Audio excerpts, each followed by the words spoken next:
Hello and welcome to the United Forum. This is your latest Manchester United news.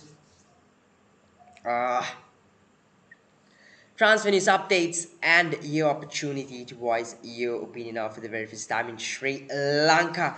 Manchester United take on Tottenham Hotspurs, and this is your pre-match press conference reaction. Is what you are live for tonight. Quite a short pre-match press conference tonight as well. Just about 4 or 5 questions and pretty much short. I'm not quite sure why. Is it because of the global situation at the moment with the war between Ukraine and Russia? I'm not quite sure. Are the journalists not present today? Is another question. I'm not quite sure what's actually going on. But yes, like I told you, it was quite a short pre-match press conference tonight. And to start off, we've got a bit of good news as well. If it is, don't mind the dogs barking if you actually do hear that. Anyways, a bit of good news considering team news. Rafael Varane is back, Cristiano Ronaldo and Edinson Cavani is back as well, and a bit of other news to share as well. So to start off with the pre-match press conference with you, the first question that was asked from Ralph Rangnick is the situation in Russia and his view on the situation in Russia and Ukraine, the situation at Chelsea, and what is actually happening with English football right now is what the question was from Ralph Rangnick. And adding to that question was if managers should see to the background of the club before joining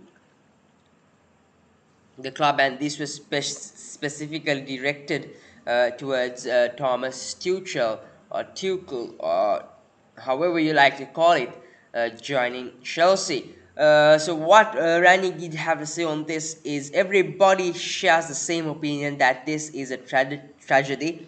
What is happening over there in Ukraine. Fingers crossed they can find a peaceful solution once again. I don't have enough inside information to discuss what is happening at Chelsea. It is a human tragedy, and hope in next days, weeks, there is a peaceful situation, is what Ralph Rangnick did have to say. If further added, anyone in this room or wherever could not have foreseen what happened in the last weeks. We need to be very careful about blaming someone. Roman Abramovich, in fact, is the owner, but Arsenal and Everton have had Russian involvement, so they are not the only club, meaning Chelsea, is what Ralph Rangnick did have to say. Now, do excuse me there, but I actually think that that was a question wasted. I know that there is a situation in Russia and Ukraine, but for the past few weeks there have been questions about the situation, and this, in my opinion, is just another question wasted as well. There's plenty of questions you cannot actually ask about Manchester United at this time, considering the top 4 race, the poor form, players dropping tools, pundits coming out highlighting performances of Marcus Rashford, saying that he is not putting enough effort to be a Manchester United player at the moment. Is he up for sale? Rumors about Rashford wanting to see the exit door at Manchester United. There's actually plenty of questions out there which you can ask, and in my opinion, this is another question wasted by the journalist. So let's move on to the second question, and the question is, how big is tomorrow?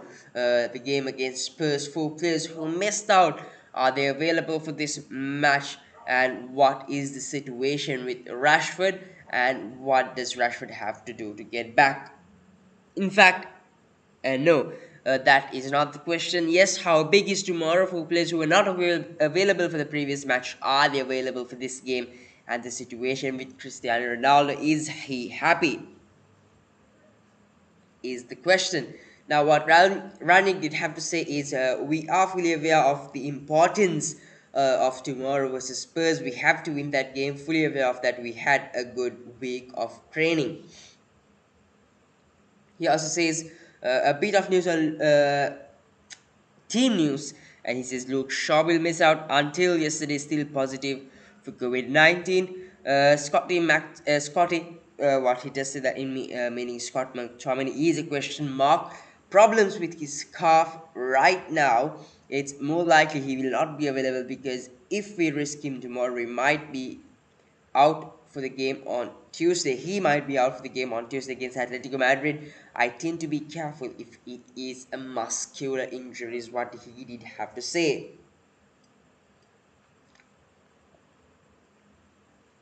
Not quite sure what happens with my throat when I do start a podcast. It's annoying. Anyways, about Cristiano Ronaldo, what Rannick did have to say is that Ronaldo resumed training yesterday. He trained the whole week. He trained the whole training session, and I expect him to train today. I would have thought he is available. He was available for tomorrow. I haven't asked him if he is happy at Manchester United at the moment.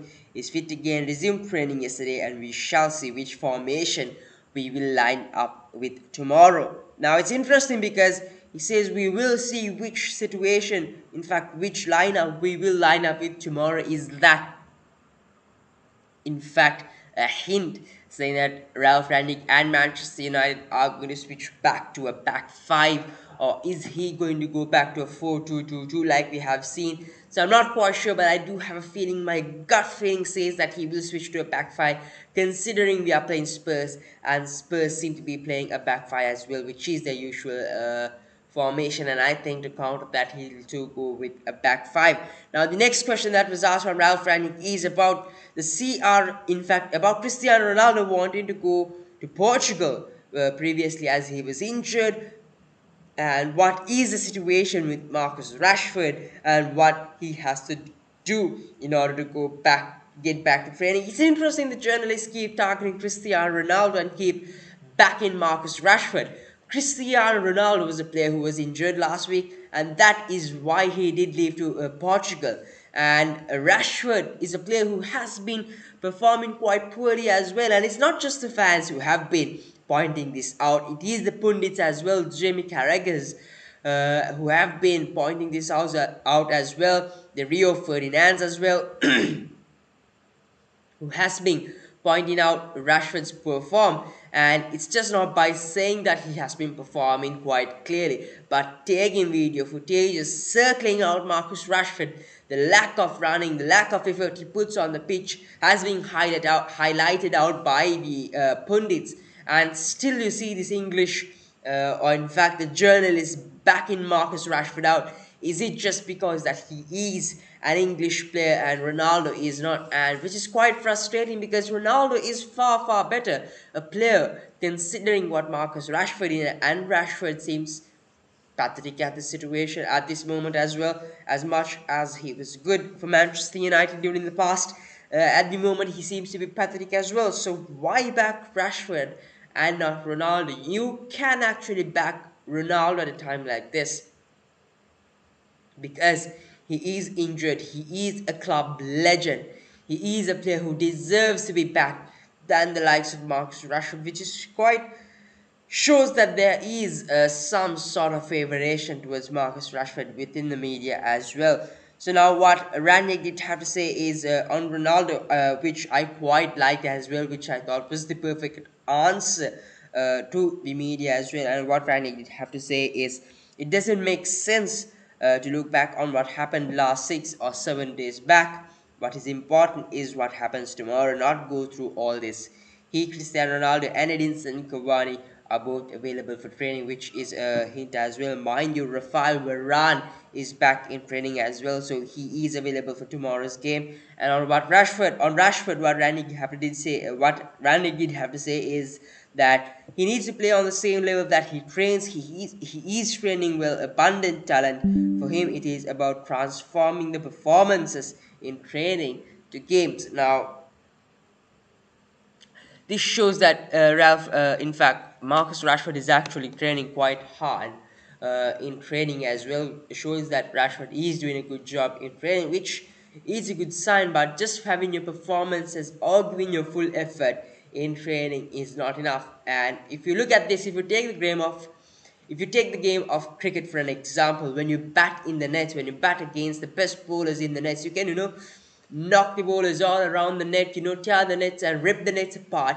But what actually matters is when you go on to the middle of the pitch and then rip these bowlers apart. In the net, you can play the ball all over the net. There are no fielders. You don't actually know if they'll actually be caught by them, if you are actually playing them through the gaps. Whereas when you go to the middle of the pitch is where the real test comes. And it's just like that in football as well. You can train as well as you want. You can keep putting your A effort. You can give more than your A game on training, but you've got to give the results on the game, because that is where it actually matters. You can train shite on training and give your A game on the pitch when it actually matters, because that is where you actually matter. That is where your performance actually matters. And we know plenty of players who have been putting in good performances in the training pitch, but come out to the pitch when it actually matters and not putting the best of efforts. So I totally agree with what Rannick says. He is the manager. He is the man who gets these players trained. He definitely knows what Rashford is doing, what he lacks, what he needs to be doing. And if he says that Rashford is putting his A game on training and needs to convert that into the pitch, I definitely think yes, it is what Rashford has to be doing as well. I do have a feeling that Rashford right now is playing games with his mind as well. I do feel he has a few issues, maybe ego issues, maybe something else as well. He just doesn't seem to be the boy or the player he used to be once at Manchester United. He just look like someone else, and he definitely seems like he is being disturbed by something else.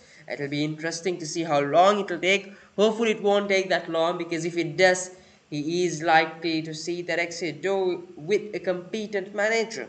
And I think if Rannick does get that permanent role, Rashford doesn't seem to be coming out and performing on that pitch anytime soon as well.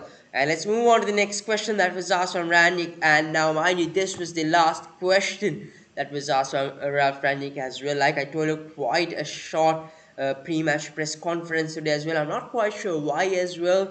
A very short one unnecessary question. The rest of the questions being quite short, and as always, Rannick's answers being direct, no fairy tales, just giving you the answer straight away instead of giving you a whole essay. And the last question that was is it time to accept that Arsenal are favourites for the fourth position with 3 games in hand, and with United playing catch up and the current momentum in United not being good? Now, what Rannick did have to say is, yeah, but not only us, the same with 2 or 3 other clubs. 10 games still to play. We have to be aware of ourselves and not drop any more points. I think Rannick, like I told you, definitely knows what he is doing. We have to win the games as well. Yes, Arsenal do have 3 games in hand. In my opinion, in my personal opinion, I really don't expect Arsenal to go to Anfield and do anything amazing. It'll be interesting because they have been in good form. They have been playing some good football. Considering Manchester United, we have 10 games coming up. We've got to win all 10 games, which would put us on 77 points, and which is still a doubt for us if we would secure that fourth position. And among that 10 games, we have got the likes of Arsenal and Liverpool as well. So I would say we definitely won't get 3 points against Liverpool. I think I would give 3 points to Liverpool there. So that takes us down to 74 points. Against Arsenal, I would predict a draw, considering current momentum, injuries, and form. So that puts us down to 71 points, which definitely does not get us top 4, which definitely shows, like the journalist did say, is that Arsenal are the favourites to get the fourth position. But we do have a situation at the moment with the Russia and Ukraine war happening. There are rumors saying that Chelsea will deduct points. Chelsea will be deducted points, and the rumor is that it will be 9 points. Now, if Chelsea are deducted 9 points and if we are fifth on the table, then we do secure top 4, which is actually a shame on Manchester United, because you are Manchester United. You are not supposed to be fighting for top 4. You're supposed to be fighting for that title and giving us the fans and giving football a good title race as well. And despite that, you talk about fighting for the top 4. Leave aside fighting for top 4. You at the moment, Manchester United, are expecting a team to drop points so you could secure top 4, which is actually a shame. A shame, shame. I really don't know how to put it into words, but it is terrible. The situation at Manchester United right now, dressing room upset, criticizing the coaches, and all that. And in my opinion, I think the dressing room is upset. Yes, you can't change that. What has to change is the mentality there. None of these players out there have the mentality to win trophies. And apart from that, it is not the coaches to be blamed. It is the players. The players just don't seem to be giving out their A game on the pitch and just doesn't seem to be interested or playing for that Manchester United crest, which is a shame. Now that's pretty much it from Rangnick's pre-match press conference. Like I told you, quite a short and sweet pre-match press conference. But before I do wrap this show up, I've got a few quotes to give you out now. A few hours back, Jadon Sancho did come out, and let me get those quotes up for you as soon as possible as well. Now, do give me a moment while I do get you the quotes. So let me just check there.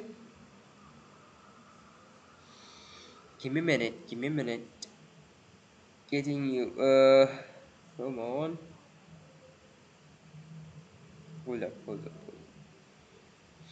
Let's go the easy way. Yeah, so Jadon Sancho did come out a few hours back and he too did have a few words. I'll not quote you everything he did say, but a few important things. Now, he says, I'm very self critical. It certainly hasn't been my best season, but I've learned a lot. A new league, new teammates. I would say that I'm only now really starting to break free. I feel more and more comfortable and happy at Manchester United. He further goes on to say, I met Jesse Lingard, Marcus Rashford, Harry Maguire, and Luke Shaw with the national team. They always said, come to United. Now, this is before Manchester United he's talking about. And he also says, there were also the guys from Chelsea and Liverpool who all tried to convince me of their club, but I only really got serious after the European Championship, is what Jadon Sancho did have to say. And he also did comment on his performance against Leeds United with 2 assists and whether it was his breakthrough. Now, what he did have to say is, I was voted player of the game. I would say that this was one of my best performances for Manchester United. But for me, it is still about developing myself further. I can get so much better, is what Jadon Sancho did have to say. Now, it's really pleasing to see that Jadon Sancho is happy at Manchester United, considering he started off quite slowly, and which considering he started off quite slowly, which is actually nice to see. And one of you to say, warm red, a very warm welcome to you to the United Forum. Now, if you are new here, let me just say this out as well. Do give us a subscribe, smash like on the video, and do share this video around as well. And like I kept telling you, like I was telling, to continue what I was saying, it's actually pleasing to see Jadon Sancho happy. Started off quite slow, people criticized him. In my opinion, I definitely knew that Jadon Sancho would take his time with the Premier League. It's far different from the Bundesliga and from the team he was playing, from the style of football he was used to playing. And I finally think he's adapting, adjusting, and now he's finally starting to reap rewards as well. So it's just good to see him happy. That's pretty much it as well from the pre-match press conference reaction. A bit of Manchester United news for you there as well. And yes, a few rumors saying that Pochettino is the leading candidate to become Manchester United manager. Now, my opinion on this is that I definitely don't want a Mauricio Pochettino at Manchester United. Look at the situation at PSG right now. PSG have got one of the best teams in Europe. They've got the Messis, the Neymars, the Mbappes, the Ramos, the Nuno Mendes, the Verrattis, you name them, PSG have them. And having such a super team and to be only reaching the round of 16 actually shows where a manager like Mauricio Pochettino stands. And we already know that PSG are a team full of egos, and Manchester United is no less. You can already see in evidence as well the unrest in the dressing room. So, is Mauricio Pochettino the actual man for this job? No, in my opinion, he is a bottler. I really don't want that man anywhere close to Manchester United. I want a serial winner. Now, my first option would be Luis Enrique. Enrique is in Spain. He doesn't seem to be leaving that Spanish job anytime soon. So we move to the next potential target, in fact, Eric Ten Hag. Now, my number one choice is Eric Ten Hag. Attractive style of football, marvelous job with Ajax throughout the years as well in the Champions League and the league as well. Does a marvelous job with the youth as well, and does it all with a very low budget. Attractive style of play, good mentality, winner's mentality as well. You've seen it from the way he speaks in pre-match and post-match press conferences as well. So definitely the manager I need. Now, interesting thing is now with this situation in Chelsea, Thomas Tuchel's future is a question mark.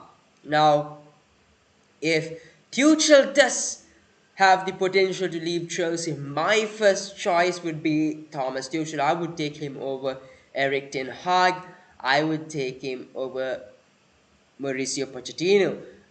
Would I take him over Luis Enrique is definitely a question, but I definitely would take him over the other two. I think we have the perfect squad, perfect team for a system of Thomas Tuchel as well. We did talk about Antonio Conte coming to Manchester United and playing with the back five. Definitely do think that Thomas Tuchel too can play with the back five. We've got the resources, we've got the players. I definitely do think he'll make Harry Maguire a better player as well. A back five with Maguire, Lindelof, and Rafael Varane, Alex Telles, Diogo Dalot, Pogba, Fernandes, Ronaldo, Sancho up front, I think would be a solid team under Thomas Tuchel as well, considering he has the experience he has and considering that he is a serial winner. And definitely, if Tuchel is available, I would go for him over any other manager at this moment as well. And that's pretty and that actually in fact depends on the situation at Chelsea what actually happens. We definitely know that Roman Abramovich's assets in England are frozen, that and one of them is Chelsea. So Chelsea are not allowed to renew any contracts, neither are they allowed to sell or buy players. Makes it an interesting situation with Antonio Rudiger at the end of the season as well, because Manchester United have been linked to him. Would I take Antonio Rudiger at Manchester United? In my opinion, no, because we play back four. Rudiger is a back three or back five, you could say. Centre back and not a back four. We've seen how poor he is on the back four, and that is why I would take Antonio Rudiger unless we get a Thomas Tuchel or Antonio Conte before by the end of the season. So it depends on Manchester United's situation as well if I would take him. If you do have a Conte or a Tuchel, I would definitely go for Rudiger. I think would be worth the buy as well, considering we would play a back five or back three, however you would like to say it. That's however you would like to say it, like I told you. And now moving on to the analytics, to my predicted playing 11 and predicted scores. Now do send in your predictions on the live chat, and if you do get it right, I will give you a shout out on the channel in the next show as well, which will be on Sunday and also on our social pages. Now I've gone with the back five or back three, you could say, however you would like to say it. I'll stick to a five because the formation says 5-1-2-2. I would say it's a 5-3-2 though, but I'll say that it's a back five here. And now why I did go for a back five is because Rangnick gave us a small hint on that third question, if I'm not wrong, about a formation change. Now, what he does say here, I haven't asked him if he is happy at Manchester United. He is fit again, resumed training yesterday, and we shall see which formation we will line up tomorrow is what gave me this feeling. So I definitely do think he would go for a back five, considering Tottenham Hotspur play with the back five as well, and considering the fact that he definitely won't drop Harry Maguire. He has to start Rafael Varane. Victor Lindelof has been in terrific form, so he has to start Lindelof as well. He can't drop Maguire over Lindelof since Harry Maguire is the captain. So he's got to start all three, fit all three into one team some way or the other, and that will only be possible with a back five. I've gone with Alex Telles, Nemanja Matic, Paul Pogba, Bruno Fernandes, Cristiano Ronaldo, and Jadon Sancho up front. Mind you, I'm not going with Aaron Wan-Bissaka. I would actually go with Diogo Dalot. Now let me just change that. So take off Wan-Bissaka. Diogo Dalot. Now this would be my preferred 11. Not my preferred. My preferred 11 would definitely be a back four. I would drop Harry Maguire, start Lindelof, and in place of Harry Maguire, I would bring in Anthony Elanga and play with the normal formation of 4-3-3. We definitely play. Now I've gone with the back five, as you can see: Alex Telles, Harry Maguire, Rafael Varane, Victor Lindelof, and Diogo Dalot in defense. Nemanja Matic definitely, because Scott McTominay is unavailable for the next game, and I definitely don't want Fred playing as a holding midfield against Spurs, who seem to be in good form, in good touch, in good nick as well. Paul Pogba and Bruno Fernandes will start up front in the midfield to me as well. Two number 8s is what I would go for, and definitely up front, Jadon Sancho, creative forward, and Cristiano Ronaldo, the finisher. And that would be my preferred, in fact my predicted lineup. Hopefully I get this right as well. Fingers crossed. I've not got a predicted formation right anytime soon, so I'm really looking forward to getting this right. And my predicted scores for this match would be 2-1 Manchester United, or a 1-1 draw. One of these two results is my prediction. And that's pretty much it for tonight's show as well, folks. Manchester United take on Tottenham Hotspur tomorrow at 11 p.m. Do tune into that, and yes, tune in on Sunday at 10 p.m. for the match reaction and player ratings. Until I see you on Sunday. And before that, yes, if you want new here, like I did tell you, do follow us do give us a subscribe, smash a like on the video, and share this video around as well. And yes, definitely don't forget to follow us on our socials at the United of Forum. The links in the description. Do go ahead out of that as well. And yes, like I told you, Tottenham Hotspur or Manchester United take on Tottenham Hotspur tomorrow at 11 p.m. Tune in for that. Tune in on Sunday at 10 p.m. for the match reaction and player ratings as well. It'll be interesting because this is a crucial game for United after not a wake-up call, a disappointing result last week, a thrashing you could say, against Manchester City. Until I see you on Sunday at 10 p.m. have a blessed weekend and a very good night. This is United Forum.